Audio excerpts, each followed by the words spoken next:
ਸਿੱਖ channel ਦੇਖ ਰਹੀ UK Europe ਅਤੇ ਦੇਸ਼ ਵਿਦੇਸ਼ ਦੀ ਸੰਗਤ ਨੂੰ ਵਾਹਿਗੁਰੂ ਜੀ ਕਾ ਖਾਲਸਾ ਵਾਹਿਗੁਰੂ ਜੀ ਕੀ ਫਤਿਹ। ਅੱਜ ਅਸੀਂ ਪਹੁੰਚੇ ਹਾਂ ਬਿਲਕੁਲ ਬਾਰਡਰ ਦੇ ਉੱਤੇ ਜਿਹੜੇ ਪਿੰਡ ਆ ਉਹਨਾਂ ਦੇ ਵਿੱਚ, ਤੇ ਇੱਥੇ ਅਸੀਂ ਗੱਲਬਾਤ ਜਿਹੜੀ ਆ ਉਹ ਕਰਾਂਗੇ ਸਰਦਾਰ ਬਲਦੇਵ ਸਿੰਘ ਜੀ ਸਿਰਸਾ ਦੇ ਨਾਲ ਤੇ ਹੋਰ ਜਿਹੜੇ ਇੱਥੇ ਕਿਸਾਨ ਆ ਉਹਨਾਂ ਦੇ ਨਾਲ, ਤੇ ਜਾਣਨ ਦੀ ਕੋਸ਼ਿਸ਼ ਕਰਾਂਗੇ ਕਿ ਕੀ ਦਿੱਕਤਾਂ ਪਰੇਸ਼ਾਨੀਆਂ ਆ ਰਹੀਆਂ ਨੇ, ਕਿਉਂਕਿ ਕੈਪਟਨ ਅਮਰਿੰਦਰ ਸਿੰਘ ਦੇ ਵੱਲੋਂ ਇਹ ਕਿਹਾ ਗਿਆ ਸੀਗਾ ਕਿ 13 ਤਰੀਕ ਤੋਂ ਝੋਨਾ ਜਿਹੜਾ ਆ ਉਹ ਲਗਾਇਆ ਜਾਵੇ, ਪਰ ਕਿਸਾਨ ਜਿਹੜੇ ਉਹ ਕਹਿ ਰਹੇ ਕਿ ਇਸ ਤੋਂ ਪਹਿਲਾਂ ਅਸੀਂ ਝੋਨਾ ਜਿਹੜਾ ਆ ਉਹ ਲਗਾਉਣਾ ਸ਼ੁਰੂ ਕਰਨਾ ਹੈ। ਸੋ ਬਿਲकुल खेतों के ही असीं खड़े हाँ। सरसा साहब वाहिगुरू जी का खालसा वाहिगुरू जी की फतेह। वाहिगुरू जी का खालसा वाहिगुरू फतेह जी। सरसा साहब की मुश्किल आ रही, धरने बड़े लग रहे सीगे, हुण कोई मसले का हल जिहड़ा निकलिया? बिजली जिहड़ी आ की 5 तरीक तो सरकार वालों दित्ती जाऊगी जां फिर झोना जिहड़ा आ लेट करोगे तुसीं? देखो जी, झोना तो असीं लेट नहीं करांगे। सरकार जिहड़ी आ बिजली जिहड़ी आ वो 13 तरीक तो कह रही है भी 13 तरीक तो तुसीं झोना लाओ तो बिजली असीं 13 तरीक नूं देवांगे, लेकिन असी झोना जिहड़ा है वो साडी किसानां दी जिहड़ी मंग है, असीं धरने भी इसे गल दे उत्ते लाए ने भी साडा जिहड़ा झोना वो 5 तरीक तो शुरू होना चाहिए ते सरकार दी जिम्मेवारी बनदी है कि वो सानूं 5 तरीक तो जिहड़ी आ वो बिजली देवे। इस दे नाल नाल गल कीती जावे तां बिजली जेकर नहीं मिलदी 5 तरीक तो फिर की कीता जाऊ? देखो, असीं भावें जो मर्जी होवे 5 तरीक तो झोना शुरू करांगे। आ तुसीं देख रहे हो कि यह मेरी जिहड़ी पनीरी है ये 5 तरीक तक जिहड़ी है तैयार हो जानी है, तो मैं जिहड़ा झोना है अपनी ज़मीन दे विच 5 तरीक तो लाना शुरू कर देना। और पंजाब सरकार नूं मेरा चैलेंज है कि जे कोई भी उन्हें केस करना मेरे ते कर सकते हैं। 5 तरीक नूं असीं झोना हर हालत ला करांगे। बिजली नहीं भी आउंदी तो असीं बेशक दी सानूं ट्रैक्टरां दे उत्ते डीजल फूकना पवे, असीं अपने जनरेटर चला के मोटरां चला के तो असीं झोना जिहड़ा हर हालत लावांगे। ये कहा जाता है कि झोना जेकर पहलों लगता है, पहलों लाना स्टार्ट कर देंगे तो पानी की खपत जी ज़्यादा होंगी है, बाद दे विच मॉनसून आउण दे नाल पानी जिहड़ा वध जांदा, तां करके सरकार वालों हदायतां दित्तियां जांदियां हर वारी कि झोना लेट लाया जाए। गिल साहब, इस चीज़ नूं तां असीं मनदे हां कि मॉनसून आ जांदियां ने ते उदों पानी दी जिहड़ा वो खपत घट हुंदी है, ट्यूबवैल घट चलाउणे पैंदे ने, लेकिन समस्या आ कि किसान ने पूरी मेहनत करके तो तुसीं देखो कि हुण असीं जमीनां वाह के जिहड़ियां तैयार कीतियां ने, पनीरी बीजी हुई है, ये सब साडी तैयारी है। ये कदों तो असीं खर्चा कर रहे हैं, जदों तो कणक वड्ढी गई उस तो बाद असीं जमीन जिहड़ी आ वो झोने वास्ते तैयार कर रहे हैं। और जदों असीं झोना सरकार दे कहे दे मुताबिक लाउणे आ, वो झोना मुड़ के फिर लेट हो जाता है। जिहड़ा लेट झोना जाता है ਉਹਦੇ ਵਿੱਚ फिर नमी भी वध ਹੁੰਦੀ ਆ, हरे दाने भी ਹੁੰਦੇ ਨੇ, फिर साडा मंडी ਦੇ ਵਿੱਚ ਜਿਹੜਾ ਮੰਡੀਕਰਨ ਨਹੀਂ ਹੁੰਦਾ, ਉੱਥੇ फिर ਝੋਨਾ ਜਿਹੜਾ ਸਾਡਾ ਵਿਕਦਾ ਨਹੀਂ, ਉਹ ਸਾਡੇ 7-800 ਰੁਪਏ ਪਰ ਕੁਇੰਟਲ ਦਾ ਉਹ ਜਿਹੜਾ ਝੋਨੇ ਦੇ ਉੱਤੇ ਸਾਡਾ ਜਿਹੜਾ ਉਹ ਸਾਨੂੰ ਰੇਟ ਘੱਟ ਮਿਲਦਾ ਹੈ।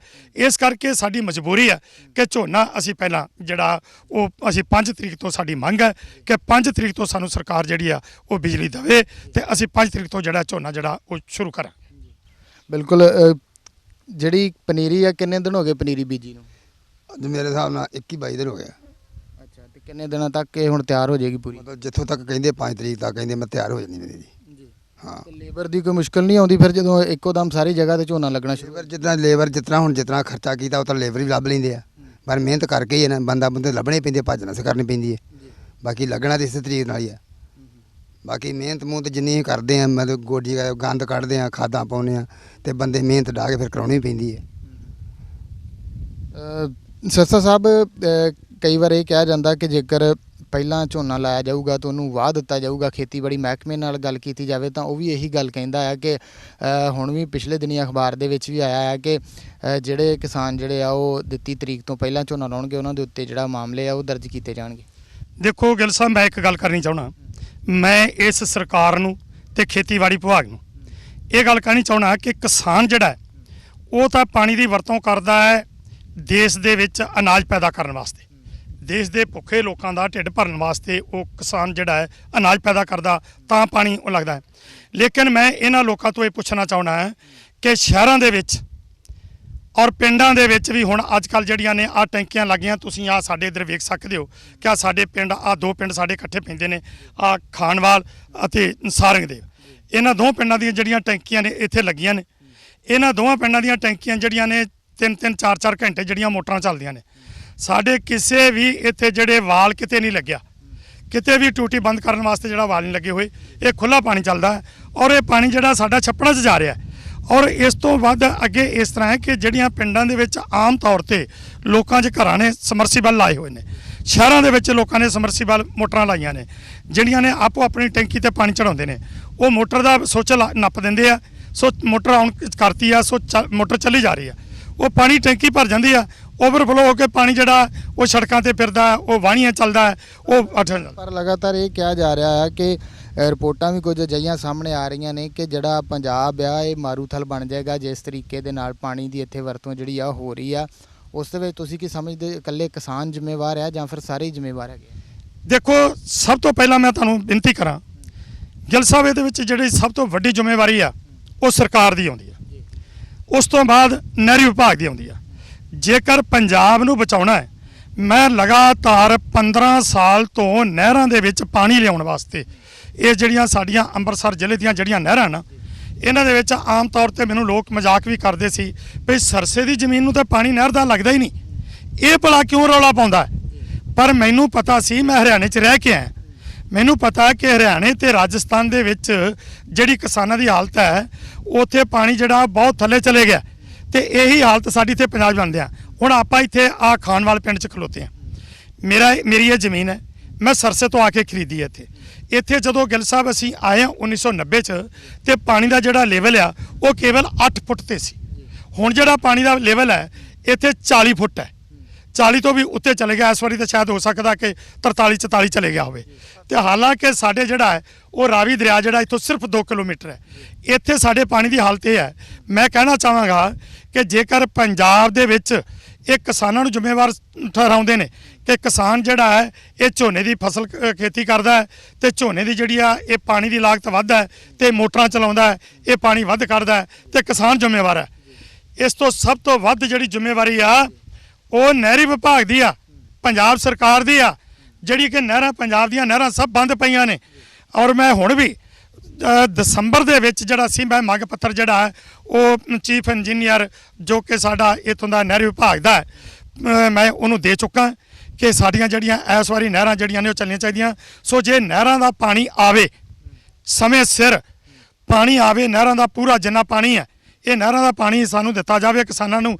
ਤੇ ਕਿਸਾਨਾਂ ਦਾ ਦਿਮਾਗ ਖਰਾਬ ਹੈ ਕਿ ਕਿਸਾਨ ਮੋਟਰਾਂ ਚਲਾਉਣਗੇ, ਜੋ ਕਿ ਇੱਕ ਜਿਹੜਾ ਸਾਡੀਆਂ 1900 ਜਦੋਂ ਅਸੀਂ 90 ਦੇ ਵਿੱਚ ਇੱਥੇ ਆਏ ਹਾਂ, ਉਦੋਂ ਮੇਰੀ ਇੱਥੇ ਸਾਡੀ ਤਿੰਨਾਂ ਭਰਾਵਾਂ ਦੀ ਇੱਥੇ 90 ਏਕੜ ਜ਼ਮੀਨ ਹੈ। 90 ਏਕੜ ਦੇ ਵਿੱਚ ਸਾਡੀਆਂ ਸਿਰਫ 6-7 ਮੋਟਰਾਂ ਸੀ, ਜਿਹੜੀਆਂ ਕੋਣ ਇਸ ਟਾਈਮ ਤੇ ਅਸੀਂ ਤਿੰਨਾਂ ਭਰਾਵਾਂ ਨੇ ਅੱਡ ਹੋ ਕੇ ਤੇ 5-5 6-6 ਮੋਟਰਾਂ ਜਿਹੜੀਆਂ ਨੇ ਉਹ ਲਵਾਈਆਂ ਨੇ, ਕਿਉਂਕਿ ਸਾਨੂੰ ਬਿਜਲੀ ਨਹੀਂ ਪੂਰੀ ਮਿਲਦੀ। ਜੇ ਬਿਜਲੀ ਪੂਰੀ ਮਿਲੇ, ਬਾਰਿਸ਼ਾਂ ਘਟ ਗਈਆਂ ਨੇ, ਬਿਜਲੀ ਪੂਰੀ ਮਿਲੇ ਤੇ ਅਸੀਂ ਮੋਟਰਾਂ ਜਿਹੜੀਆਂ ਨੇ ਇੰਨਾ ਖਰਚ ਕਿਉਂ ਕਰੀਏ। ਸੋ ਮੇਰਾ ਕਹਿਣ ਤੋਂ ਭਾਵ ਇਹ ਆ ਕਿ ਪੰਜਾਬ ਸਰਕਾਰ ਤੇ ਨਹਿਰੀ ਵਿਭਾਗ ਸਭ ਤੋਂ ਵੱਧ ਇਹ ਦੋਸ਼ੀ ਨੇ। ਉਸ ਤੋਂ ਬਾਅਦ ਜਿਹੜੀਆਂ ਸ਼ਹਿਰਾਂ ਦੇ ਵਿੱਚ ਜਿਹੜੀ ਵਾਟਰ ਸਪਲਾਈ ਹੈ, ਉਹ ਜਿਹੜਾ ਪਾਣੀ ਆ ਉਹ ਬਿਨ ਅਜਾਈ ਜਾ ਰਿਹਾ। ਤੁਸੀਂ ਇਹ ਵੇਖੋ ਕਿ ਜਿਹੜੀਆਂ ਗੱਡੀਆਂ ਨੇ ਇਹਨਾਂ ਦੀ ਧੁਆਈ ਵਾਸਤੇ ਤੁਸੀਂ ਦੇਖ ਰਹੇ ਹੋ ਕਿ ਅੱਜ ਕਿੰਨੇ ਥਾਵਾਂ ਤੇ ਸਰਵਿਸ ਸਟੇਸ਼ਨ ਲੱਗੇ ਆ। ਉਹ ਜਿਹੜਾ ਪਾਣੀ ਆ, ਕਿੰਨਾ ਪਾਣੀ ਜਿਹੜਾ ਜਾਈ ਜਾਂਦਾ ਹੈ, 5 ਤੋਂ 7 ਬਾਲਟੀਆਂ ਜਿੰਨੀ ਮਰਜ਼ੀ ਗੱਡੀ ਲਿਬੜੀ ਹੋਵੇ, ਤੇ ਅਸੀਂ ਉਹ ਜਿਹੜਾ ਪਾਣੀ ਆ 2-4 ਬਾਲਟੀਆਂ ਨਾਲ ਗੱਡੀ ਧੋ ਸਕਦੇ ਆ। ਪਰ ਉੱਥੇ ਜਾਂਦੇ ਨੇ ਜਿਹੜੇ ਸਪੈਸ਼ਪੋਸ ਲੋਕ ਨੇ, ਉਹ ਗੱਡੀ ਜਾ ਕੇ ਖਿਲਾਰ ਦਿੰਦੇ ਨੇ ਸਰਵਿਸ ਸਟੇਸ਼ਨ ਤੇ ਉੱਥੇ ਫਿਰ ਸਰਵਿਸ ਸਟੇਸ਼ਨ ਵਾਲਾ ਜਿਹੜਾ ਉਹ ਗੱਡੀ ਜਿਹੜਾ ਉਹਨੂੰ ਸਾਫ਼ ਕਰਦਾ, ਉਹ ਮੋਟਰ ਚੱਲਦੀ ਜਾਂਦੀ ਆ। ਉਹ ਪਾਣੀ ਕਿਉਂ ਨਹੀਂ ਰੋਕਦੇ? ਉਧਰ ਸਰਕਾਰਾਂ ਦਾ ਧਿਆਨ ਕਿਉਂ ਨਹੀਂ? ਉਧਰ ਇਹ ਜਿਹੜੀਆਂ ਮਤਲਬ ਕਿ ਕਹਿੰਦੇ ਨੇ ਕਿ ਕਿਸਾਨ ਜ਼ਿੰਮੇਵਾਰ ਆ, ਉਧਰ ਇਹਨਾਂ ਦਾ ਧਿਆਨ ਕਿਉਂ ਨਹੀਂ? ਸੋ ਕਿਸਾਨ ਤਾਂ ਦੇਸ਼ ਦੇ ਲੋਕਾਂ ਵਾਸਤੇ ਅਨਾਜ ਪੈਦਾ ਕਰਦਾ, ਉਹਨੂੰ ਤਾਂ ਦੋਸ਼ੀ ਠਹਿਰਾਉਂਦੇ ਨੇ। ਤੇ ਜਿਹੜੇ ਬਿਨਾਂ ਅਜਾਈ ਗੱਡੀਆਂ ਧੋਣ ਵਾਸਤੇ, ਸਕੂਟਰ ਧੋਣ ਵਾਸਤੇ, ਮੋਟਰਸਾਈਕਲ ਧੋਣ ਵਾਸਤੇ ਬੁਰਸ਼ ਕਰਦਿਆਂ ਹੀ ਅਸੀਂ ਤੁਹਾਨੂੰ ਗਿੱਲ ਸਾਹਿਬ ਦੱਸਣਾ ਚਾਹੁੰਦੇ ਹਾਂ, ਅਸੀਂ ਜਦੋਂ ਪਹਿਲਾਂ ਛੋਟੇ ਹੁੰਦੇ ਸਾਂ ਤੇ ਅਸੀਂ ਨਲਕੇ, ਉਦੋਂ ਖੂਹੀਆਂ ਹੁੰਦੀਆਂ ਸੀ ਸਾਡੇ ਇੱਥੇ, ਆ ਮੇਰਾ ਬਣੀਏ ਕੀ ਪਿੰਡ ਹੈ, ਤੇ ਸਾਡੇ ਖੂਹੀਆਂ ਹੁੰਦੀਆਂ ਸੀ। ਇੱਕ ਬਾਲਟੀ ਪਾਣੀ ਦੀ ਕੱਢਣੀ ਤੇ 2 ਬੰਦੇ ਨਹਾ ਲੈਂਦੇ ਸੀ 3। ਅੱਜ ਇਹ ਬਰਸ਼ ਕਰਨ ਲੱਗੇ, ਇਹ 20-20 ਲੀਟਰ ਪਾਣੀ ਜਿਹੜਾ ਬਰਸ਼ ਕਰਨ ਲੱਗਿਆ ਡੋਲ ਦਿੰਦੇ। ਨਹਾਉਣ ਲੱਗਿਆ ਸ਼ਹਿਰੀ ਆਦਮੀ ਜਿਹੜੇ ਨੇ ਉਹ 50-50 ਲੀਟਰ ਜਿਹੜਾ ਮੋਟਰ ਚੱਲੀ ਜਾਂਦੀ ਹੈ ਤੇ ਉਹ ਪਾਣੀ ਜਿਹੜਾ ਨਹਾਈ ਜਾਂਦੇ ਨੇ ਥੱਲੇ 50-50 ਲੀਟਰ 100-100 ਲੀਟਰ। ਉਹ ਤੁਸੀਂ ਕੈਲਕੂਲੇਟਰ ਕਰੋ ਕਿ ਉਹ ਪਾਣੀ ਜਿਹੜਾ ਪੰਜਾਬ ਦੇ ਜਿਹੜੇ ਸ਼ਹਿਰੀ ਲੋਕ ਨੇ ਜਾਂ ਆਮ ਪਿੰਡਾਂ ਦੇ ਵਿੱਚ ਲੋਕ ਨੇ ਉਹ ਕਿੰਨੀ ਦੁਰਵਰਤੋਂ ਕਰਦੇ ਨੇ, ਉਹਨੂੰ ਕਿਉਂ ਨਹੀਂ ਰੋਕਿਆ ਜਾਂਦਾ?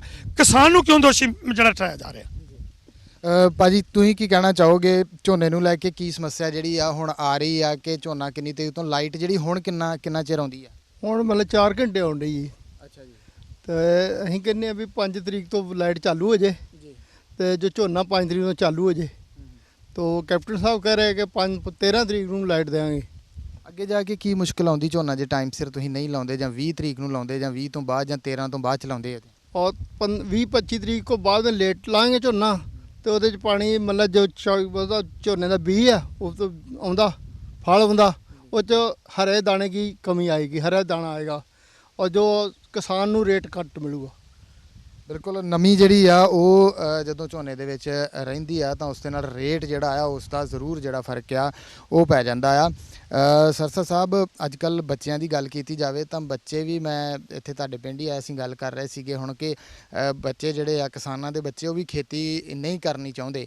ਕੀ ਕਾਰਨ ਤੁਸੀਂ ਸਮਝਦੇ ਹੋ? ਗਿੱਲ ਸਾਹਿਬ, ਇਸ ਤੋਂ ਪਹਿਲਾਂ ਮੈਂ ਇੱਕ ਥੋੜ੍ਹੀ ਜਿਹੀ ਗੱਲ ਹੋਰ ਕਰਨੀ ਚਾਹਾਂਗਾ। ਜਿਹੜਾ ਕਿ ਕਿਸਾਨ ਨੂੰ ਇਹ ਪਾਣੀ ਦੇ ਸੰਬੰਧ ਵਿੱਚ ਦੋਸ਼ੀ ਠਹਿਰਾ ਰਹੇ ਨੇ, ਆ ਤੁਸੀਂ ਵੇਖ ਰਹੇ ਜੇ ਕਿ ਮੈਂ ਗੰਨਾ ਵੀ ਲਾਇਆ, ਸਾਡੇ ਭਰਾਵਾਂ ਦਾ ਆਪਸ ਵਿੱਚ ਸਾਂਝੀ ਪੈਲੀ ਤੇ ਮਤਲਬ ਕਿ ਇੱਥੇ ਖੇਤੀ ਕਰਦੇ ਆ ਤੇ ਆ ਗੰਨਾ ਲਾਇਆ। ਹੁਣ ਗੰਨਾ ਜਿਹੜਾ ਪਿਛਲੇ ਸਾਲ ਦਾ ਤੁਹਾਨੂੰ ਪਤਾ ਵੀ ਅਜੇ ਤੱਕ ਵੀ 2 ਕਰੋੜ ਰੁਪਇਆ ਸਾਡਾ ਅਜੇ ਪਿਛਲੇ ਸਾਲ ਦਾ ਜਿਹੜਾ ਉਹ ਬਕਾਇਆ ਅਜੇ ਨਹੀਂ ਮਿਲਿਆ। ਅਜੇ ਨਹੀਂ ਮਿਲਿਆ। ਇਸ ਸਾਲ ਦਾ ਸਾਡਾ 1400 ਕਰੋੜ ਤੋਂ ਵੱਧ ਪ੍ਰਾਈਵੇਟ ਤੇ ਸਹਿਕਾਰੀ ਮਿਲਾਂ ਵੱਲ ਪੈਸਾ ਹੈ। ਪਿਛਲੇ ਸਾਲ ਦਾ ਅਜੇ ਤੱਕ ਸਾਨੂੰ ਪੈਸਾ ਨਹੀਂ ਮਿਲਿਆ। ਇਸ ਸਾਲ ਦਾ 1400 ਕਰੋੜ ਹੈ, ਉਹ ਪੈਸਾ ਸਾਨੂੰ ਮਿਲ ਨਹੀਂ ਰਿਹਾ। ਤੇ ਜੇ ਅਸੀਂ ਬਦਲ ਝੋਨੇ ਦਾ ਬਦਲ ਜਿਹੜਾ ਹੈ ਉਹ ਸਾਡੇ ਕੋਲ ਗੰਨਾ ਸੀ ਤੇ ਗੰਨਾ ਅਸੀਂ ਲਾਉਣੇ ਆ, ਫਿਰ ਸਾਡਾ ਵੇਖ ਨਹੀਂ ਰਿਹਾ। ਤੇ ਅਸੀਂ ਫਿਰ ਵੀ ਕੱਲ ਮੈਂ ਜਿਹੜਾ ਕੇਨ ਕਮਿਸ਼ਨ ਹੈ ਜਸਵੰਤ ਸਿੰਘ, ਮੈਂ ਕੱਲ ਕੇਨ ਕਮਿਸ਼ਨ ਕੋਲ ਗਿਆ, ਉਹ ਕਹਿੰਦਾ ਵੀ ਤੁਸੀਂ, ਮੈਂ ਕਹਿਣਾ ਨਹੀਂ ਚਾਹੁੰਦਾ ਕਿਉਂਕਿ ਮੈਂ ਕੇਨ ਕਮਿਸ਼ਨ ਹੈ, ਮੇਰੀ ਜ਼ਿੰਮੇਵਾਰੀ ਨਹੀਂ ਬਣਦੀ, ਪਰ ਜੇ ਤੁਸੀਂ ਸਾਡੇ ਕੋਲ ਇੰਨੀ ਤਕਲੀਫ ਹੈ ਤਾਂ ਤੁਸੀਂ ਇਹਦਾ ਬਦਲ ਹੋਰ ਕਿਉਂ ਨਹੀਂ? ਮੈਂ ਕਿਹਾ ਵੀ ਜਿਹੜਾ ਬਦਲ ਆ ਉਹ ਸਾਡੇ ਕੋਲ ਉਹ ਹੈ ਨਹੀਂ, ਝੋਨੇ ਦਾ ਬਦਲ ਸਾਡੇ ਕੋਲ ਗੰਨਾ ਸੀ। ਗੰਨਾ ਸਾਡਾ ਜਿਹੜਾ ਉਹਦਾ ਪੈਸਾ ਤੁਸੀਂ ਦੇ ਨਹੀਂ ਰਹੇ, ਅਸੀਂ ਕੀ ਕਰੀਏ? ਤੇ ਗੰਨੇ ਦਾ ਬਦਲ ਸਾਡੇ ਕੋਲ ਕਣਕ ਝੋਨਾ ਹੀ ਆ। ਸੋ ਜਿਹੜੀ ਗੱਲ ਤੋਂ ਸਾਨੂੰ ਪੈਸਾ ਨਹੀਂ ਮਿਲ ਰਿਹਾ, ਕਿਸਾਨ ਦੀ ਬੁਰੀ ਹਾਲਤ ਹੈ, ਜਿਸ ਕਰਕੇ ਤੁਹਾਨੂੰ ਇਹ ਵੀ ਪਤਾ ਕਿ ਕਿਸਾਨ ਸੁਸਾਈਡ ਕਰ ਰਹੇ ਨੇ। ਸੋ ਜਿਹੜੀ ਗੱਲ ਤੁਸੀਂ ਬੱਚਿਆਂ ਦੀ ਕੀਤੀ ਹੈ ਵੀ ਬੱਚਾ ਜਿਹੜਾ ਉਹ ਖੇਤੀ ਨਹੀਂ ਕਰ ਰਿਹਾ, ਕਿਉਂ ਨਹੀਂ ਕਰ ਰਿਹਾ ਖੇਤੀ? ਉਹ ਸਾਡੇ ਵੱਲ ਵੇਖ ਰਿਹਾ ਹੈ ਕਿ ਅਸੀਂ ਗੰਨੇ ਦਾ ਪੈਸਾ ਲਾਉਣਾ ਤੇ ਧਰਨੇ ਦੇਣੇ ਆ, ਜੇ ਅਸੀਂ ਝੋਨੇ ਦਾ ਪੈਸਾ ਲਾਉਣਾ ਤਾਂ ਅਸੀਂ ਧਰਨੇ ਦੇਣੇ ਆ, ਜੇ ਅਸੀਂ ਰੇਟ ਲੈਣੇ ਆ ਧਰਨੇ ਦੇਣੇ ਆ, ਜੇ ਅਸੀਂ ਕਣਕਾਂ ਵੇਚਣੀਆਂ ਤਾਂ ਧਰਨੇ ਦੇਣੇ ਆ। ਅਸੀਂ ਸਾਡਾ ਰੋਜ਼ ਧਰਨਾ ਤੇ ਸਾਡੇ ਬੱਚੇ ਕਹਿੰਦੇ ਨੇ ਵੀ ਤੁਹਾਡਾ ਤਾਂ ਦਿਮਾਗ ਖਰਾਬ ਹੈ, ਤੁਸੀਂ ਤੇ ਆਪਣੀ ਉਮਰ ਲਗਾ ਲਈ ਧਰਨੇ ਦੇ ਕੇ, ਤੁਹਾਡਾ ਕੁਝ ਮਿਲਦਾ ਨਹੀਂ। ਅਸੀਂ ਇਸ ਕਰਕੇ ਇੱਥੇ ਨਹੀਂ ਰਹਿਣਾ ਚਾਹੁੰਦੇ। ਔਰ ਇੱਥੇ ਇੱਕ ਸਭ ਤੋਂ ਵੱਡੀ ਗੱਲ ਹੋਰ ਤੁਹਾਨੂੰ ਮੈਂ ਦੱਸਣੀ ਚਾਹੁੰਦਾ ਕਿ ਸਾਡੇ ਜਿਹੜੇ ਬੱਚੇ ਨੇ ਕਿਉਂ ਜਾ ਰਹੇ ਨੇ। ਪਹਿਲਾਂ ਪੰਜਾਬ ਦੇ ਵਿੱਚ ਨਸ਼ਿਆਂ ਇੱਥੇ ਖਾੜਕੂ ਲਹਿਰ ਦੇ ਵਿੱਚ ਸਰਕਾਰੀ ਅੱਤਵਾਦ ਨੇ ਸਾਡਾ ਨੌਜਵਾਨ ਪੰਜਾਬ ਦਾ ਜਿਹੜਾ ਸੀ ਉਹ ਖਤਮ ਕੀਤਾ। ਉਸ ਤੋਂ ਬਾਅਦ ਨਸ਼ਿਆਂ ਨੇ ਖਤਮ ਕੀਤਾ। ਹੁਣ ਸਾਡਾ ਜਿਹੜਾ ਪੰਜਾਬ ਦਾ ਨੌਜਵਾਨ ਹੈ ਉਹ ਬਾਹਰ ਜਾ ਰਿਹਾ। ਆ ਤੁਹਾਡੇ ਸਾਹਮਣੇ ਫਰੀਦਕੋਟ ਦੇ ਵਿੱਚ 18 ਮਈ ਨੂੰ ਜਿਹੜਾ ਕਾਂਡ ਵਾਪਰਿਆ, 18 ਸਾਲ ਦਾ ਬੱਚਾ ਉਹ ਘਰੋਂ ਪੁਲਿਸ ਚੁੱਕ ਕੇ ਲੈ ਗਈ ਆ ਤੇ ਉਹਨੂੰ ਜਿਹੜਾ ਉੱਥੇ ਖਤਮ ਕਰਤਾ, ਮਾਰਤਾ, ਔਰ ਉਹਦੀ ਡੈੱਡ ਬੋਡੀ ਵੀ ਨਹੀਂ ਮਿਲੀ। ਸਾਡੇ ਬੱਚੇ ਤਾਂ ਸਾਨੂੰ ਰੋਂਦੇ ਨੇ। ਉਹ ਸਾਨੂੰ ਅੱਜ ਮੇਰੀ ਸਵੇਰੇ ਗੱਲ ਹੋ ਰਹੀ ਸੀ ਤੇ ਉਹ ਕਹਿੰਦੇ ਸੀ ਵੀ ਤੁਸੀਂ ਇਹ ਦੱਸੋ ਵੀ ਤੁਸੀਂ, ਮੈਂ ਗੱਲ ਕੀਤੀ ਵੀ ਸਵੇਰੇ 29 ਤਰੀਕ ਨੂੰ ਮੈਂ ਜਾਣਾ, ਕਹਿੰਦੇ ਵੀ ਮੈਂ ਨਹੀਂ ਜਾਣ ਦੇਣਾ। ਮੇਰਾ ਪੋਤਰਾ ਕਹਿੰਦਾ ਮੈਂ ਨਹੀਂ ਜਾਣ ਦੇਣਾ। ਮੈਂ ਕਿਉਂ? ਕਹਿੰਦਾ ਵੀ ਤੁਸੀਂ ਧਰਨਿਆਂ 'ਚ ਹੀ ਰਹਿਣਾ, ਤੁਸੀਂ ਇਹਦਾ ਬਦਲ ਕਿਉਂ ਨਹੀਂ ਸੋਚਦੇ? ਇਹਦਾ ਬਦਲ ਜਿਹੜਾ ਹੈ ਇਹ ਸਰਕਾਰਾਂ, ਇਹ ਪੰਜਾਬ ਪੁਲਿਸ ਜੋ ਕਿ ਪੰਜਾਬ ਦੇ ਨੌਜਵਾਨਾਂ ਨੂੰ ਇੱਥੋਂ ਬਾਹਰ ਧੱਕਣ ਵਾਸਤੇ ਸਭ ਤੋਂ ਵੱਧ ਉਹ ਦੋਸ਼ੀ ਆ। ਇਸ ਕਰਕੇ ਅਸੀਂ ਕੀ ਕਰੀਏ? ਸਾਡੇ ਬੱਚੇ ਕਿਵੇਂ ਸਾਡੇ ਤੇ ਉਹ ਸਾਡੇ ਨਕਸ਼ੇ ਕਦਮਾਂ ਤੇ ਚੱਲਣ। ਸੋ ਬਿਲਕੁਲ ਨੌਜਵਾਨਾਂ ਦੇ ਨਾਲ ਵੀ ਗੱਲਬਾਤ ਕਰ ਲੈਂਦੇ ਆ। ਕੀ ਨਾਮ ਹੈ ਤੁਹਾਡਾ? ਨਵਰਾਜ ਸਿੰਘ, ਕਿਹੜੀ ਕਲਾਸ 'ਚ ਪੜ੍ਹਦੇ ਹੋ? +1। ਤੇ +1 ਤੋਂ ਬਾਅਦ ਫਿਰ +2 ਤੇ ਫਿਰ ਅੱਗੇ ਪੜ੍ਹਨਾ ਚਾਹੋਗੇ? ਅੱਗੇ ਆਈਲੈਟਸ ਕਰਾਂਗੇ। ਆਈਲੈਟਸ ਕਿਉਂ? ਇੱਥੇ ਕੁਛ ਹੈਗਾ ਨਹੀਂ, ਬਾਹਰ ਜਾਵਾਂਗੇ। ਇੱਥੇ ਤੁਹਾਨੂੰ ਲੱਗਦਾ ਨਹੀਂ ਕਿ ਖੇਤੀ ਜੇ ਕਰੀਏ ਇਹ 'ਚੋਂ ਵਧੀਆ ਪੈਸੇ ਕਮਾਏ ਜਾ ਸਕਦੇ? ਇੱਥੇ ਅਜੇ ਤੱਕ ਤੇ ਗੰਨੇ ਦੇ ਨਹੀਂ ਪੈਸੇ ਮਿਲੇ ਤੇ ਗਾਂ ਖੇਤੀ ਕਿੱਥੇ ਕਰੀ? ਮਤਲਬ ਤੁਹਾਡਾ ਇੰਟਰਸਟ ਨਹੀਂ ਹੈਗਾ ਕਿ ਇੱਥੇ ਰਹਿ ਕੇ ਜਿਹੜਾ? ਖੇਤੀ 'ਚ ਨਹੀਂ ਇੰਟਰਸਟ ਹੈਗਾ। ਅੱਛਾ। ਹਾਂਜੀ ਤੇ ਆਈਲੈਟਸ ਕਰਕੇ ਤੇ ਬਾਹਰ ਜਾਣਾ ਚਾਹੁੰਦੇ? ਹਾਂਜੀ, ਬਾਹਰ ਜਾਣਾ ਚਾਹੁੰਦੇ। ਬਿਲਕੁਲ ਸਰਸਾ ਸਾਹਿਬ, ਜਿਵੇਂ ਇਹ ਨੌਜਵਾਨ ਕਹਿ ਰਿਹਾ ਕਿ ਆਈਲੈਟਸ ਕਰਕੇ ਬਾਹਰ ਜਾਣਾ, ਇਹ ਇਕੱਲਾ ਇਹੀ ਨਹੀਂ ਕਹਿ ਰਿਹਾ। ਬਹੁਤ ਸਾਰੇ ਨੌਜਵਾਨ ਜਿਹੜੇ ਆ ਉਹ ਪੰਜਾਬ ਦੇ ਸਾਰਿਆਂ ਨੂੰ ਜੇਕਰ ਪੁੱਛਿਆ ਜਾਵੇ ਤਾਂ ਉਹ ਇਹੀ ਗੱਲ ਹੈ ਕਿ ਅੱਜ +2 ਤੋਂ ਅੱਗੇ ਨਾ ਤੇ ਕੋਈ ਪੜ੍ਹਨਾ ਚਾਹੁੰਦਾ, ਨਾ ਇੱਥੇ ਖੇਤੀ ਕਰਨਾ ਚਾਹੁੰਦਾ। ਰੇਟ ਜਿਹੜਾ ਫਸਲਾਂ ਦਾ ਵਾ ਉਹ ਤੋਂ ਕੀ ਕਿਸਾਨ ਸੰਤੁਸ਼ਟ ਹੈਗੇ ਆ ਕਿ ਉਹ ਸਹੀ ਮਿਲਦਾ ਹੈ? ਝੋਨੇ ਦੀ ਗੱਲ ਕੀਤੀ ਜਾਵੇ, ਕਣਕ ਦੀ ਗੱਲ ਕੀਤੀ ਜਾਵੇ, ਜਿਹੜੀ ਰੇਟ ਦੀ ਗੱਲ ਕੀਤੀ ਜੇ ਉਹ 'ਚ ਮੈਂ ਜ਼ਿਆਦਾ ਨਹੀਂ ਕਹਾਂਗਾ, ਸਿਰਫ ਇਹਨੇ 2 ਦੀ ਪੁਆਇੰਟ ਗੱਲ ਕਰਾਂਗਾ ਕਿ ਰੇਟ ਜੇ ਸਾਨੂੰ ਮਿਲਦਾ ਹੋਵੇ ਤੇ ਫਿਰ ਅਸੀਂ ਇਹ ਡਾਕਟਰ ਸਵਾਮੀਨਾਥਨ ਦੀ ਜਿਹੜੀ ਰਿਪੋਰਟ ਹੈ ਉਹਦੀ ਗੱਲ ਕਿਉਂ ਕਰੀਏ? ਅਸੀਂ ਉੱਤੇ ਧਰਨੇ ਕਿਉਂ ਦਈਏ? ਅਸੀਂ ਉੱਤੇ ਮਰਨ ਵਰਤ ਕਿਉਂ ਰੱਖੀਏ? ਅਸੀਂ ਜੋ ਕੁਝ ਵੀ ਕਰ ਰਹੇ ਹਾਂ ਸਾਨੂੰ ਡਾਕਟਰ ਸਵਾਮੀਨਾਥਨ ਦੀ ਜਿਹੜੀ ਰਿਪੋਰਟ ਆ ਉਹ ਲਾਗੂ ਹੋਣੀ ਚਾਹੀਦੀ ਆ, ਫਿਰ ਸਾਨੂੰ ਰੇਟ ਜਿਹੜਾ ਉਹ ਮਿਲ ਸਕਦਾ, ਵਰਨਾ ਸਾਨੂੰ ਜਿਹੜਾ ਉਹ ਕੋਈ ਰੇਟ ਜਿਹੜਾ ਇਹ ਨਹੀਂ ਮਿਲ ਰਿਹਾ। ਇਸ ਕਰਕੇ ਹੀ ਸਾਡੇ ਜਿਹੜੇ ਬੱਚੇ ਨੇ ਉਹ ਬਾਹਰ ਜਿਹੜੇ ਨੇ ਉਹ ਜਾ ਰਹੇ ਆ। ਕਿਸਾਨਾਂ ਨੇ ਕਿਹਾ ਜਾ ਰਿਹਾ ਸੀ ਕਿ ਇਸ ਵਾਰ ਕਾਂਗਰਸ ਨੂੰ ਜਿਹੜਾ ਆਇਆ ਉਹ ਸਮਰਥਨ ਦੇ ਰਹੇ ਸੀ ਕਿਸਾਨ ਕਿ ਚਲੋ ਸ਼ਾਇਦ ਕਰਜ਼ਾ ਮਾਫ ਹੋ ਜਾਏ ਜਾਂ ਕੁਛ ਹੋ ਜਾਏ, ਪਰ ਸਰਕਾਰ ਤਾਂ ਫਿਰ ਜਿਹੜੀ ਆ ਉਹ ਭਾਜਪਾ ਦੀ ਬਣ ਗਈ ਹੈ। ਹੁਣ ਕੀ ਆਸ ਹੈਗੀ ਇਸ ਸਰਕਾਰ ਤੋਂ? ਇਸ ਸਰਕਾਰ ਤੋਂ ਸਾਨੂੰ ਕਾਹਦੀ ਆਸ ਹੋਣੀ ਆ? ਇਹ ਸਰਕਾਰ ਜਿਹੜੀ ਆ ਇਸ ਵਾਰੀ ਇਹਨੇ ਕੋਈ ਇਹ ਲੋਕਤੰਤਰ ਦੇ ਤਰੀਕੇ ਨਾਲ ਵੋਟਾਂ ਨਹੀਂ ਜਿੱਤੀਆਂ, ਇਲੈਕਸ਼ਨ ਨਹੀਂ ਜਿੱਤੀ। ਗਿੱਲ ਸਾਹਿਬ, ਤੁਹਾਨੂੰ ਪਤਾ ਹੈ ਕਿ ਇੱਥੇ ਪੁਲਵਾਮਾ ਕਾਂਡ ਹੋਇਆ, ਪੁਲਵਾਮਾ ਦਾ ਕਾਂਡ ਫਿਰ ਇਹਨਾਂ ਨੇ ਸਰਜੀਕਲ ਸਟ੍ਰਾਈਕ ਕੀਤਾ, ਉਸ ਗੱਲ ਤੇ ਹੀ ਇਹਨਾਂ ਨੇ ਇਲੈਕਸ਼ਨ ਲੜਿਆ। ਇਹਨਾਂ ਨੇ ਹਿੰਦੂਤਾ ਦੇ ਨਾਂ ਦੇ ਉੱਤੇ ਵੋਟਾਂ ਲਈਆਂ ਨੇ। ਇੱਥੇ ਜਿਹੜੀ ਹਿੰਦੂਤਾ ਦੇ ਨਾਂ ਦੇ ਉੱਤੇ ਇਕੱਠਿਆਂ ਹੋ ਕੇ ਹਿੰਦੁਸਤਾਨ ਦੇ ਵਿੱਚ ਬਹੁਤ ਗਿਣਤੀ ਜਿਹੜੀ ਆ ਹਿੰਦੂਤਾ ਦੀ ਆ, ਉਹ ਹਿੰਦੂ ਲੋਕਾਂ ਦੀ ਆ, ਤੇ ਉਹ ਭੰਬਲ ਉਹਨਾਂ ਨੂੰ ਇਹਨਾਂ ਨੇ ਇੱਕ ਚੱਕਰ ਦੇ ਵਿੱਚ ਚੱਕਰਵਿਊਹ 'ਚ ਫਸਾ ਕੇ ਤੇ ਇਹੀ ਜੀ ਅਸੀਂ ਇੱਥੇ ਅੱਤਵਾਦ ਖਤਮ ਕਰ ਦੇਣਾ, ਇੱਥੋਂ ਜੰਮੂ ਕਸ਼ਮੀਰ ਦੇ ਵਿੱਚੋਂ ਜਿਹੜਾ ਅੱਤਵਾਦ ਖਤਮ ਹੋ ਜਾਏਗਾ, ਇਹ ਜਿਹੜੀ ਲੜਾਈ ਝਗੜਿਆ ਇਹ ਖਤਮ ਕਰਾਂਗੇ, ਅਸੀਂ ਪਾਕਿਸਤਾਨ ਨੂੰ ਸਬਕ ਸਿਖਾ ਦਾਂਗੇ, ਅਸੀਂ ਇਹ ਕਰ ਦਾਂਗੇ ਉਹ ਕਰ ਦਾਂਗੇ। ਮੈਂ ਇੱਕ ਗੱਲ ਕਹਿ ਦੇਣੀ ਚਾਹੁੰਦਾ, ਜਿਸ ਮੁੱਦੇ ਤੇ ਇਹਨਾਂ ਨੇ ਇਲੈਕਸ਼ਨ ਲੜੀ ਆ ਨਾ ਤੇ ਲੋਕਾਂ ਨੂੰ ਮੂਰਖ ਬਣਾ ਕੇ ਇਹਨਾਂ ਵੋਟਾਂ ਲਈਆਂ ਨੇ, ਇਹਨਾਂ ਨੇ ਇੱਕੋ ਗੱਲ ਕੀਤੀ ਆ ਕਿ ਅਸੀਂ ਜੰਮੂ ਕਸ਼ਮੀਰ ਦੇ ਵਿੱਚ ਜਿਹੜੀ ਆ ਉਹ 370 ਧਾਰਾ ਵੀ ਖਤਮ ਕਰ ਦੇਣੀ ਆ, ਅਸੀਂ ਇਹ ਕਰ ਦੇਣਾ ਉਹ ਕਰ ਦੇਣਾ। ਅੱਜ ਤੱਕ ਗਿੱਲ ਸਾਹਿਬ ਕਿੰਨੇ ਸਾਲ ਹੋ ਗਿਆ ਪੰਜਾਬ ਤੇ ਹਰਿਆਣਾ ਬਣੇ ਨੂੰ? 53 ਸਾਲ ਹੋ ਗਏ ਆ। ਜੰਮੂ ਕਸ਼ਮੀਰ ਦਾ ਮਸਲਾ ਤਾਂ ਜਿਹੜਾ ਉਹ ਭਾਰਤ ਤੇ ਪਾਕਿਸਤਾਨ ਦੇ ਨਾਲ ਮੰਨਿਆ ਜਾਂਦਾ ਹੈ, ਉਹਦਾ ਹੱਲ ਕੀ ਹੋਣਾ ਹੈ? ਅਜੇ ਤੱਕ ਪੰਜਾਬ ਤੇ ਹਰਿਆਣੇ ਦੇ ਪੰਜਾਬੀ ਬੋਲਦੇ ਇਲਾਕੇ, ਪਾਣੀਆਂ ਦਾ ਮਸਲਾ, ਚੰਡੀਗੜ੍ਹ ਦਾ ਮਸਲਾ, ਉਹ ਤੇ ਹੱਲ ਕਰਾ ਨਹੀਂ ਸਕੇ। ਤੇ ਇਹਨਾਂ ਨੇ ਇਹ ਕੀ ਕਰਨਾ, ਤੇ ਸਿਰਫ ਇਹਨਾਂ ਨੇ ਇਲੈਕਸ਼ਨ ਸਟੰਟ ਖਰੀਦਿਆ। ਤੁਸੀਂ ਵੇਖਣਾ ਕਿ ਇਹਨਾਂ ਨੇ ਪਿਛਲੀ ਵਾਰੀ ਕਿਹਾ ਸੀ ਕਿ ਅਸੀਂ ਰਾਮ ਮੰਦਿਰ ਬਣਾਵਾਂਗੇ, ਇਹਨਾਂ ਰਾਮ ਮੰਦਿਰ ਬਣਾਇਆ ਨਹੀਂ ਨਾ ਬਣਾਇਆ। ਐਸਕੀ ਵੀ ਇਹਨਾਂ ਨੇ ਕਹਿੰਦਾ ਕਿ ਅਸੀਂ ਜਿਹੜਾ ਜੰਮੂ ਕਸ਼ਮੀਰ ਚੋਂ ਇਹ ਅੱਤਵਾਦ ਇਹ ਇਸੇ ਤਰ੍ਹਾਂ ਹੀ ਚੱਲਦਾ ਰਹਿਣਾ, ਕੀ ਇਹ ਪਾਕਿਸਤਾਨ ਨੂੰ ਖਤਮ ਕਰ ਦੇਣਗੇ? ਬਿਲਕੁਲ ਨਹੀਂ ਹੋਏਗਾ। ਇਹ ਸਿਰਫ ਇਲੈਕਸ਼ਨ ਸਟੰਟ ਸੀ। ਇਹਨਾਂ ਨੇ ਇਲੈਕਸ਼ਨ ਸਟੰਟ ਜਿਹੜਾ ਸੀ ਉਹ ਕਰਕੇ ਇਹਨਾਂ ਨੇ ਇਲੈਕਸ਼ਨ ਕਿਸਾਨਾਂ ਦੇ ਮੁੱਦੇ ਵੀ ਜਿਉਂ ਦੇ ਤਿਉਂ ਹੀ ਰਹਿਣਗੇ, ਜਿਉਂ ਦੇ ਤਿਉਂ ਰਹਿਣਗੇ। ਕਿਸਾਨ ਉਸੇ ਤਰ੍ਹਾਂ ਹੀ ਜਿਹੜਾ ਉਹ ਚੱਕੀ 'ਚ ਪਿਸਦਾ ਰਹੇਗਾ। ਇਹ ਤਾਂ ਜਿਹੜੀਆਂ ਨੇ ਆਉਣ ਵਾਲੇ ਸਮੇਂ ਤੱਕ ਕਿਸਾਨ ਇਹਦੋਂ ਵੱਧ ਜਾਣਾ, ਕਿਉਂਕਿ ਜਿਹੜਾ ਇਹ ਸਮਝੌਤਾ ਲਾਗੂ ਕਰਨ ਜਾ ਰਹੇ ਨੇ, ਜਿਹੜੀਆਂ ਵਰਲਡ ਦੇ ਵਿੱਚ ਜਿਹੜੀ ਸਮਝੌਤੇ ਹੋ ਰਹੇ ਨੇ ਵਰਲਡ ਲੈਵਲ ਤੇ, ਜਿਹੜਾ ਵੀ ਕਿਤੇ ਵੀ ਜਾਣਾ, ਜਦੋਂ ਟੈਕਸ ਮਾਫ ਹੋ ਗਏ ਤੇ ਜਿਹੜੀ ਐਕਸਾਈਜ਼ ਡਿਊਟੀ ਖਤਮ ਹੋ ਗਈ, ਤਾਂ ਫਿਰ ਉਸ ਤੋਂ ਬਾਅਦ ਤੁਸੀਂ ਇਹ ਦੱਸੋ ਵੀ ਜਦੋਂ ਡਿਊਟੀ ਖਤਮ ਹੋ ਗਈ ਤਾਂ ਉਸ ਤੋਂ ਬਾਅਦ ਇਹ ਜਿਹੜੀਆਂ ਚੀਜ਼ਾਂ ਨੇ, ਇਹ ਕਣਕ ਇੱਥੇ ਕੀ ਭਾਅ ਮਿਲੇਗੀ, ਝੋਨਾ ਇੱਥੇ ਕੀ ਭਾਅ? ਜਦੋਂ ਬਾਹਰੋਂ ਆਇਆ ਸਸਤਾ ਅਨਾਜ ਜਿਹੜਾ ਸਸਤਾ ਮਿਲੇਗਾ, ਦੁੱਧ ਬਾਹਰ ਦਾ ਸਸਤਾ ਮਿਲੇਗਾ, ਹਰ ਚੀਜ਼ ਬਾਹਰ ਦੀ ਸਸਤੀ ਮਿਲੇਗੀ, ਤੇ ਉਹ ਸਾਡੀ ਚੀਜ਼ ਨੂੰ ਉੱਥੇ ਕੌਣ ਖਰੀਦੇਗਾ? ਸੋ ਇਹ ਤਾਂ ਬਹੁਤ ਮਾਰੂ ਧਿਆਨ ਹੈ ਇਹਨਾਂ ਸਰਕਾਰਾਂ ਦੇ, ਕਿਸਾਨਾਂ ਦੇ ਇਹਦੋਂ ਵੀ ਵੱਧ ਜਿਹੜਾ ਮਾੜੀ ਹਾਲਤ ਹੋਏਗੀ। ਤੁਸੀਂ ਖੇਤੀ ਕਰਦੇ ਹੋ? ਹਾਂਜੀ। ਤੁਸੀਂ ਸੰਤੁਸ਼ਟ ਜੇ ਕਿ ਖੇਤੀ ਕਰਕੇ ਖਰਚਾ ਪੂਰਾ ਹੁੰਦਾ ਆ ਜਾਂ ਪੱਲਿਓਂ ਪਾ ਕੇ ਪੈਸੇ ਜਿਹੜੇ ਆ ਉਹ ਛੁੱਟਣਾ ਪੈਂਦਾ? ਨਹੀਂ ਜੀ, ਖੇਤੀ ਦੇ ਵਿੱਚੋਂ ਖਰਚਾ ਤਾਂ ਕੋਈ ਨਹੀਂ ਜੇ ਪੂਰਾ ਹੁੰਦਾ। ਲਗਾਤਾਰ ਵੈਸੇ ਜੇ ਖੇਤੀ ਦੇ ਕਰੀਏ ਤੇ ਕੋਈ ਨਾ ਕੋਈ ਪੱਲਿਓਂ ਹੀ ਪੈਂਦਾ ਵਾ। ਅੱਜ ਤੱਕ ਕੋਈ ਬਚਤ ਤੇ ਕੋਈ ਨਹੀਂ ਆਈ। ਇਹ ਆ ਵੀ ਘਰ ਦਾ ਥੋੜਾ ਬਹੁਤਾ ਖਰਚਾ ਚੱਲ ਜਾਂਦਾ, ਕਿਤੇ ਆ ਗਏ ਕਿਤੇ ਚਲੇ ਗਏ, ਬਸ ਆਹੀ ਕੰਮ ਹੁੰਦਾ, ਕੋਈ ਬਚਤ ਨਹੀਂ ਹੈਗੀ ਇਹਦੇ ਵਿੱਚ। ਬਦਲਵੀਂ ਖੇਤੀ ਦੇ ਬਾਰੇ ਵੀ ਕਦੀ ਖੇਤੀਬਾੜੀ ਮਹਿਕਮਾ ਇੱਥੇ ਆਇਆ ਹੈ ਕਿ ਚਲੋ ਤੁਸੀਂ ਝੋਨਾ ਲਾਉਣਾ ਬੰਦ ਕਰ ਦਿਓ, ਉਹਦੀ ਜਗ੍ਹਾ ਦੇ ਉੱਤੇ ਕੋਈ ਹੋਰ ਚੀਜ਼ ਜਿਹੜੀ ਆ ਉਹ ਤੁਹਾਨੂੰ ਦਿੱਤੀ ਜਾਊਗੀ ਕਿ ਆਹ ਚੀਜ਼ ਜਿਹੜੀ ਆ ਉਹ ਲਾਈ ਜਾਵੇ? ਹਾਂਜੀ, ਜੇ ਕਿ ਝੋਨਾ ਬੰਦ ਕੀਤਾ ਸੀ ਤੇ ਗੰਨਾ ਲਾਇਆ ਸੀ, ਤੇ ਗੰਨੇ ਦੇ ਪੈਸੇ ਅਜੇ ਤੱਕ ਨਹੀਂ ਆਏ, ਤੇ 2 ਸਾਲ ਹੋ ਗਏ ਗੰਨੇ ਦੇ ਪੈਸੇ ਨਹੀਂ ਆਉਣ ਡੇ। ਜੇ ਹੁਣ ਅਸੀਂ ਫੇਰ ਐਰਕੀ ਝੋਨੇ ਵੱਲ ਜ਼ਿਆਦਾ ਧਿਆਨ ਆ ਤੇ ਮੇਰੇ ਖਿਆਲ ਨਾਲ ਐਰਕੀ ਇਹਨਾਂ ਰੇਟ ਡਾਊਨ ਕਰ ਦੇਣਾ। ਵੇਖ ਲਿਓ, ਜਦੋਂ ਵੀ ਝੋਨਾ ਪੱਕੂਗਾ ਉਹਦਾ ਰੇਟ ਡਾਊਨ ਹੋ ਜਾਣਾ, ਤੇ ਜਦੋਂ ਇਹਦਾ ਰੇਟ ਡਾਊਨ ਹੋ ਗਿਆ ਫਿਰ ਥੋੜਾ ਬਹੁਤਾ ਲੋਕਾਂ ਦਾ ਸਬਜ਼ੀਆਂ ਵੱਲ ਧਿਆਨ ਹੋਊਗਾ, ਤੇ ਅੱਗੇ ਸਬਜ਼ੀ ਦਾ ਮੰਡੀਕਰਨ ਬਸ ਹੋ ਜਾਊਗਾ। ਫਿਰ ਮੰਡੀਕਰਨ ਵਿੱਚ ਸਬਜ਼ੀ ਨਹੀਂ ਸਹੀ ਵਿਕੂਗੀ ਤੇ ਬਸ ਫਿਰ ਸਬਜ਼ੀ ਦਾ ਵੀ ਕੰਮ ਖਤਮ ਹੀ ਆ। ਇਹਦੇ ਕਾਰਨ ਯਾਨੀ ਕਿ ਕੁੱਲ ਮਿਲਾ ਕੇ ਜਿਹੜੀ ਖੇਤੀ ਆ ਜ਼ੀਰੋ ਆ ਇਸ ਵਕਤ। ਇਹ ਕਿਹਾ ਜਾਂਦਾ ਹੈ ਕਿ ਕਿਸਾਨ ਜਿਹੜੇ ਆ ਉਹ ਸਬਜ਼ੀ ਵੀ ਜੇਕਰ ਉਗਾਉਂਦੇ ਆ ਤਾਂ ਮੰਡੀਆਂ ਦੇ ਵਿੱਚ ਉਹਨਾਂ ਕੋਲ ਸਸਤੇ ਰੇਟ ਤੇ ਖਰੀਦੀ ਜਾਂਦੀ ਆ, ਤੇ ਫਿਰ ਸ਼ਹਿਰਾਂ ਦੇ ਵਿੱਚ ਘਰਾਂ ਤੱਕ ਪਹੁੰਚਦਾ ਉਸ ਦਾ ਰੇਟ ਜਿਹੜਾ ਬਹੁਤ ਉੱਪਰ ਚਲਾ ਜਾਂਦਾ। ਹਾਂਜੀ ਹਾਂਜੀ, ਇਹ ਸਹੀ ਗੱਲ ਆ। ਕਿਸਾਨ ਤੇ ਲੈ ਕੇ ਜਾਂਦੇ ਆ, ਮੰਨ ਕੇ ਚਲੋ ਕੋਈ ਵੀ 10-20 ਰੁਪਏ 10 ਰੁਪਏ ਕੇਜੀ ਉਹਨਾਂ ਕੋਲ ਲਈ ਜਾਂਦੀ ਕੋਈ ਵੀ ਚੀਜ਼ ਆ, ਅੱਗੇ 25 30 50 ਤੱਕ ਪਹੁੰਚ ਜਾਂਦੀ ਆ। ਉਹਨੂੰ ਬੈਨੀਫਿਟ ਹੁੰਦਾ ਜਿਹਨੇ ਲੈ ਕੇ ਗਾੜੀ ਸੇਲ ਕਰਨੀ। ਕਿਸਾਨ ਨੂੰ ਇਹਦਾ ਕੋਈ ਬੈਨੀਫਿਟ ਨਹੀਂ ਆ। ਕਿਸਾਨ ਤੇ ਬਸ ਇਹਨੂੰ ਤਿਆਰ ਕਰ ਸਕਦਾ ਤੇ ਗਾੜੀ ਖੜ ਕੇ ਰੱਖ ਦਿੰਦਾ ਵਾ ਅੱਗੇ। ਇਹ ਕਿਸਾਨ ਦਾ ਚਾਹੀਦਾ ਕਿ ਕਿਸਾਨ ਆਪਣੀ ਪੈਸੇ ਮੰਗੇ ਫਿਰ ਉਹਨੂੰ ਮਿਲਣ, ਪਰ ਇਹ ਆ ਕਿ ਕਿਸਾਨ ਲੈ ਕੇ ਜਾਂਦਾ ਵਾ, ਇਹਨੂੰ ਗਾੜੀ ਰੇਟ ਲਾਉਣ ਵਾਲਾ ਕੋਈ ਹੋਰ ਆਉਂਦਾ ਵਾ।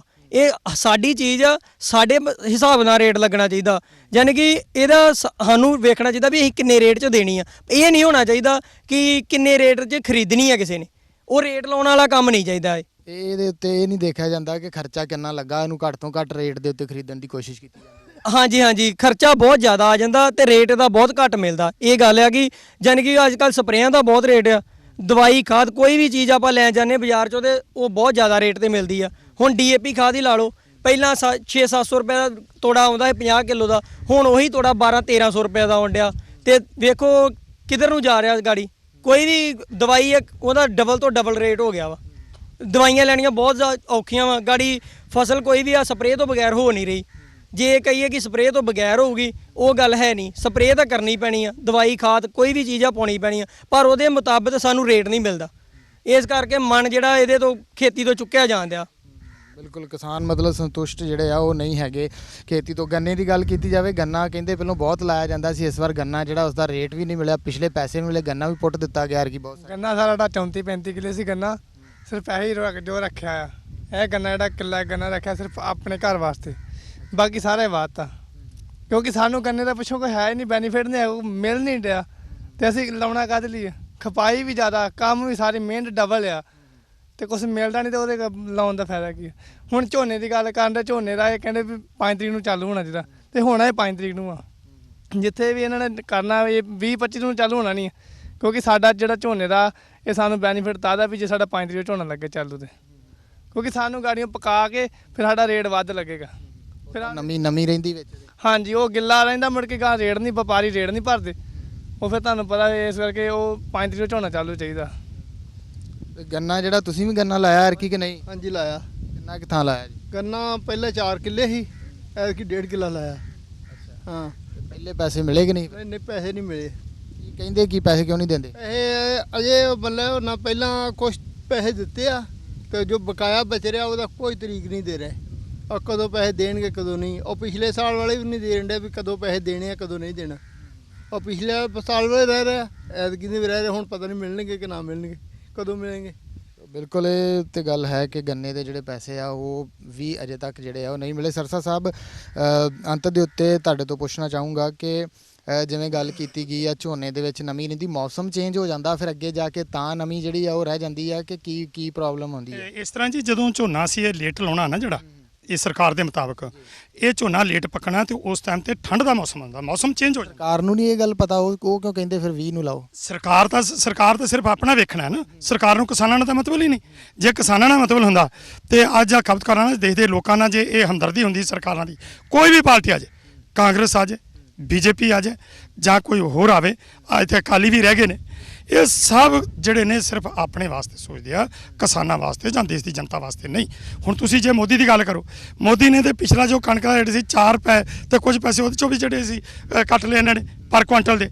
ਕੀ ਮਤਲਬ ਇਹ ਸਾਨੂੰ ਅੱਗੇ ਕੀ ਦਊਗਾ? ਅਜੇ ਇਲੈਕਸ਼ਨ ਆਉਣੀ ਸੀ, ਇਲੈਕਸ਼ਨ ਤੋਂ ਪਹਿਲਾਂ ਜੇ ਇਹਨਾਂ ਨੇ ਇਹ ਕਰ ਲਿਆ ਤੇ ਅੱਗੇ ਕੀ ਕਰਨਗੇ? ਸੋ ਇਲੈਕਸ਼ਨ ਤੋਂ ਪਹਿਲਾਂ ਸਾਨੂੰ ਉਮੀਦ ਸੀ ਕਿ ਸਾਨੂੰ ਗੰਨੇ ਦਾ ਪੈਸਾ ਮਿਲ ਜਾਏਗਾ। ਇਲੈਕਸ਼ਨ ਦੇ ਸਮੇਂ ਨਾਲ ਸਾਨੂੰ ਗੰਨੇ ਦਾ ਪੈਸਾ ਨਹੀਂ ਦਿੱਤਾ।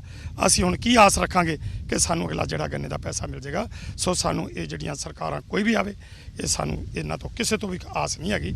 ਅੱਗੇ ਨਵੀਂ ਦਾ ਉਹਨਾਂ ਨੂੰ ਪਤਾ ਸਾਰਾ ਕਿ ਇਸ ਮੌਸਮ ਜਿਹੜਾ ਉਹ ਠੰਡਾ ਆ ਜਾਂਦਾ, ਠੰਡ ਦੇ ਵਿੱਚ ਜਿਹੜਾ ਉਹ ਫਿਰ ਝੋਨਾ ਜਿਹੜਾ ਜਲਦੀ ਪੱਕਦਾ ਨਹੀਂ, ਕਿਉਂਕਿ ਉਦੋਂ ਮੌਸਮ ਹੀ ਚੇਂਜ ਹੋ ਜਾਂਦਾ ਹੈ। ਠੰਡ ਦੇ ਵਿੱਚ ਝੋਨਾ ਨਹੀਂ ਪੱਕਦਾ, ਜਿਸ ਕਰਕੇ ਉਹ ਝੋਨਾ ਲੇਟ ਜਾਂਦਾ ਹੈ। ਲੇਟ ਝੋਨਾ ਪੱਕਣ ਕਰਕੇ ਉਹ 'ਚ ਨਮੀ ਵੀ ਹੁੰਦੀ ਹੈ ਔਰ ਦਾਣੇ ਵੀ ਹਰੇ ਰਹਿੰਦੇ ਨੇ, ਜਿਸ ਕਰਕੇ ਉਹ ਮੰਡੀ 'ਚ ਜਾ ਕੇ ਰੁਲਦਾ ਹੈ। ਸੋ ਬਿਲਕੁਲ ਇਹ ਸਨ ਕਿਸਾਨਾਂ ਦੀਆਂ ਸਮੱਸਿਆਵਾਂ, ਤੇ ਅਸੀਂ ਕਿਸਾਨ ਆਗੂ ਸਰਦਾਰ ਬਲਦੇਵ ਸਿੰਘ ਸਿਰਸਾ ਹੋਰਾਂ ਨਾਲ ਗੱਲਬਾਤ ਕੀਤੀ। ਤੇ ਬਾਰਡਰ ਏਰੀਆ ਦੇ ਵਿੱਚ ਇਹ ਪਿੰਡ ਦੇ ਵਿੱਚ ਅਸੀਂ ਜਿੱਥੇ ਪਹੁੰਚੇ ਹਾਂ ਸਾਰੰਗਦੇਵ, ਉੱਥੋਂ ਦੇ ਕਿਸਾਨਾਂ ਦੇ ਨਾਲ ਗੱਲਬਾਤ ਕੀਤੀ ਤੇ ਇਹਨਾਂ ਦੀਆਂ ਜੋ ਸਮੱਸਿਆਵਾਂ ਨੇ ਉਹ ਉਹਨਾਂ ਨੇ ਦੱਸੀਆਂ, ਤੇ ਕਿਵੇਂ ਪਾਣੀ ਜਿਹੜਾ ਆ ਉਹ ਖਤਮ ਹੋ ਰਿਹਾ ਆ, ਤੇ ਉਸ ਨੂੰ ਲੈ ਕੇ ਕਿਸਾਨਾਂ ਦੇ ਉੱਤੇ ਜਿਹੜਾ ਇਲਜ਼ਾਮ ਲਗਾਇਆ ਜਾਂਦਾ ਆ, ਉਸ ਦੇ ਵਿੱਚ ਕਿਤੇ ਨਾ ਕਿਤੇ ਅਸੀਂ ਵੀ ਦੋਸ਼ੀ ਆ, ਸਾਰੇ ਲੋਕ ਦੋਸ਼ੀ ਆ, ਜਿਹੜੇ ਸ਼ਹਿਰਾਂ ਦੇ ਵਿੱਚ ਰਹਿਣ ਵਾਲੇ ਆ ਉਹ ਵੀ ਦੋਸ਼ੀ ਆ ਕਿ ਧੜਾ ਧੜ ਪਾਣੀ ਜਿਹੜਾ ਆ ਉਹ ਵਰਤਿਆ ਜਾ ਰਿਹਾ, ਪਰ ਇਸ ਨੂੰ ਬਚਾਉਣ ਦੀ ਕੋਸ਼ਿਸ਼ ਨਹੀਂ ਕੀਤੀ ਜਾ ਰਹੀ। ਇਸ ਦੇ ਨਾਲ ਦਰਖਤਾਂ ਦੀ ਵੀ ਲਗਾਤਾਰ ਕਟਾਈ ਹੋ ਰਹੀ ਆ, ਤੇ ਨਵੇਂ ਦਰਖਤ ਜਿਹੜੇ ਆ ਉਹ ਵੀ ਨਹੀਂ ਲਗਾਏ ਜਾ ਰਹੇ। ਸੋ ਅੱਜ ਦੇ ਇਸ ਪ੍ਰੋਗਰਾਮ ਦੇ ਵਿੱਚ ਇੰਨਾ ਹੀ, ਤੇ ਇਸ ਪ੍ਰੋਗਰਾਮ ਨੂੰ ਇੱਥੇ ਸਮਾਪਤ ਕਰਦੇ ਹਾਂ। ਵਾਹਿਗੁਰੂ ਜੀ ਕਾ ਖਾਲਸਾ, ਵਾਹਿਗੁਰੂ ਜੀ ਕੀ ਫਤਿਹ।